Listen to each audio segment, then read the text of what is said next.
Former Secretary to the Government of the Federation, Babachir David Lawal, who has been trending following his statement on Tuesday that Labour Party presidential candidate Peter Obi clearly won the last presidential election.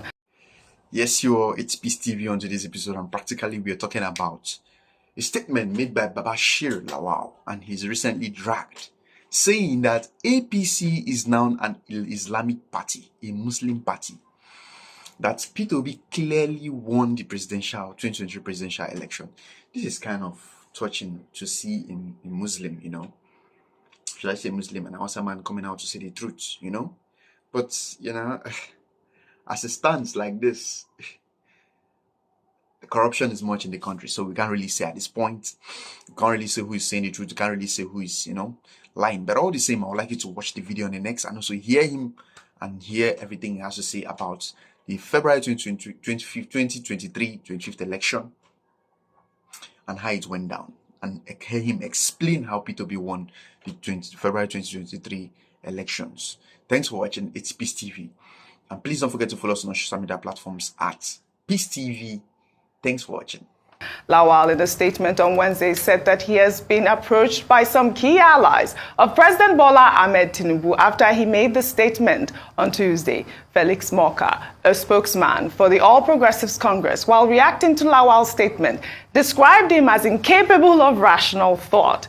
The former SGF, however, offered his sympathies to Morka, saying that he was doing the job of a slave. He also lambasted President Bola Ahmed Tinubu and the leaders of the All Progressives Congress for allegedly transitioning the APC to an Islamic party and challenged them to be courageous enough to change the name of the party from the All Progressives Congress to the Islamic Party of Nigeria. I mean, Ayo, I'm coming to you on this day. I'm sure you saw. When I saw the story trend, I was like, okay, it's one rhetoric after another, but it's not going to go away, is it? It's not. He's responding. So he first made the statement, and he'd postulated that in his estimation, and he'd taken time out to ensure that he had done his investigations, that Mr. Peter Obi won the elections and President Bola Tinubu came a distant third. The truth is that the matter is in court, so the court will decide and determine who truly won the election. So that's in court. However, then there became a word slinging match. First, Felix Morka of the APC came out to say that he wasn't,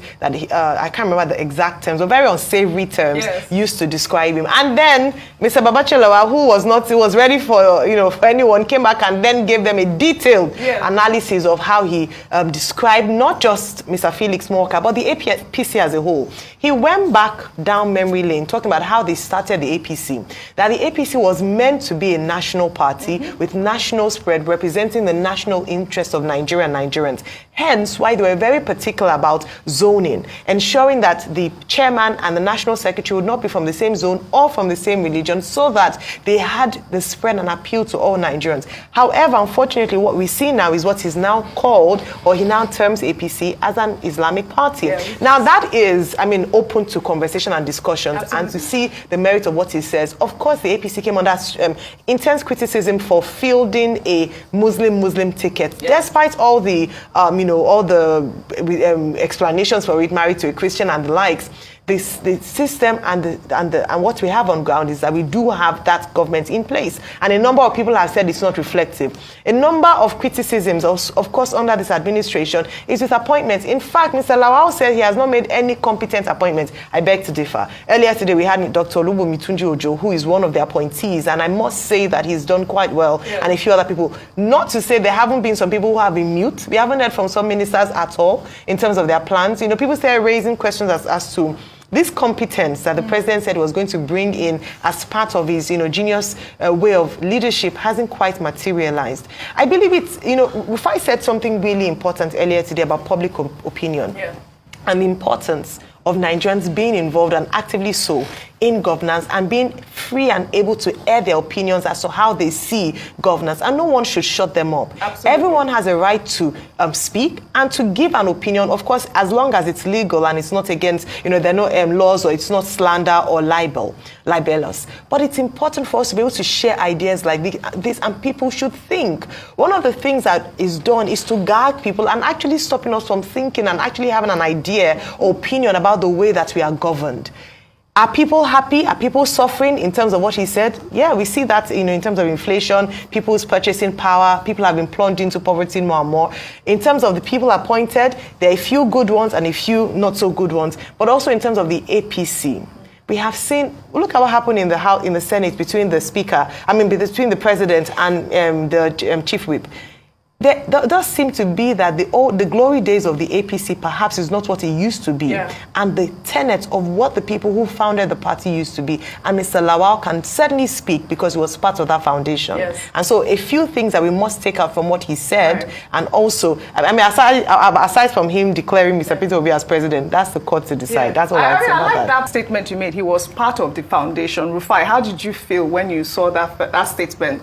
That he made. I think that was on Monday, was it? Mm-hmm. Yes, where he said that Peter Obi won and Atiku came second and Tinubu came distant third. And then he had already done, he came out with some research and all of that, and he was sure of it. I like to talk with facts based on the electoral umpires that returned elections in Nigeria.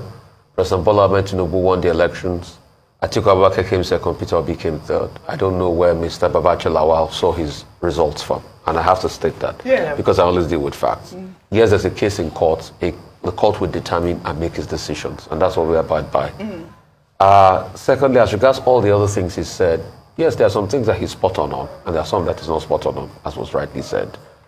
He has foundational and institutional memory of the APC, and he has a right to be able to espouse those, ideas based on the memory he has of the APC. But other people too will also say that all he's saying is sour grapes because he had actually left the APC. He's no longer a member of the APC and he's moved out of the APC. So he'll be able to say that. So there's a difference between his opinions and that of Mr. Moka. Right. In his opinion, he says things are not working. It's crystal clear. Since President Tinubu got to power, the Naira has taken a beating, one of the worst performing currencies in the world as we speak. From over 700 to over 1,000 to the dollar as we speak. Inflation is on the increase. Life has become harder for Nigerians. Manufacturers are complaining. Everybody's complaining. Right. He's spot on that. All right. The appointments too, we've also complained about nepotism, and it's crystal clear. In fact, recently, he had to take, after Falano spoke about it, for President Tinubu to go ahead and change the ICPC chief because before the Falano spoke about it, the ICPC chief and the EFCC chief were both from the Southwest. All right, so there are many factors he has there. But let's just stick to the fact. Based on the electoral umpire, Tinubu won the election, Atiku was second, Obi was third. All right then.